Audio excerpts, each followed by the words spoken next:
আজ একটু ব্যস্ত সকাল, দুর্গাপুর থেকে ননদরা আসবে আর আজই আমার ডাক্তার দেখানো ডেট। সকাল সকাল ডাল আর ভাত বসিয়ে দিয়েছি।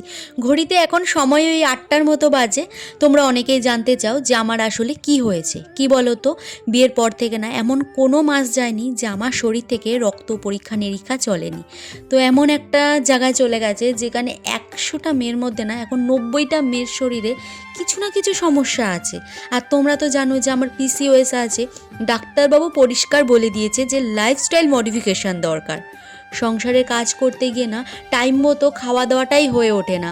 একটু ভেবে দেখো, একা থাকলে যেমন খুশি একটা কিছু খেয়ে নেওয়া যায়, কিন্তু 5 জনের সঙ্গে থাকলে নিজের কথাটা না বেশি বোঝা যায় না, কেমন নিজেকে স্বার্থপর মনে হয়।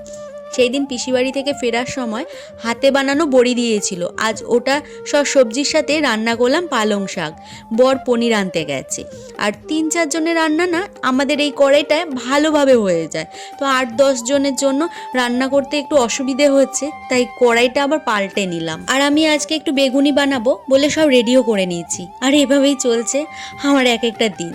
আর জানো তো, 2 বছর আগে শরীর নিয়ে এত টেনশন থাকতাম, একদিন হঠাৎ করে না রান্না করতে করতে খেয়াল করলাম যে আমার নাক থেকে রক্ত পড়ছে। প্রথমে অত গুরুত্ব দিইনি, কিন্তু কিছুক্ষণ পর না আবার দেখছি ব্লাড আসছে।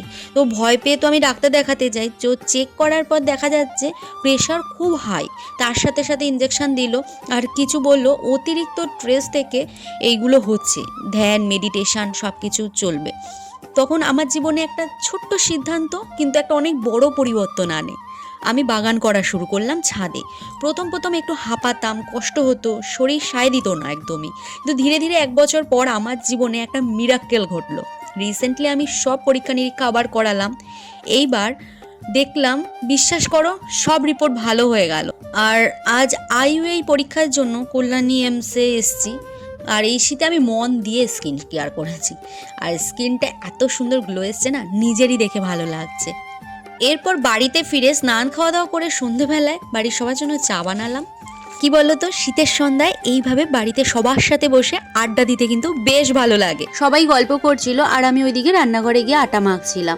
তারপর না আমি রাতের জন্য রান্নার যোগাযন্ত্র করছি, আর এসে দেখছি সবাই কি গল্প করছে, মিস করে যাচ্ছি না তো।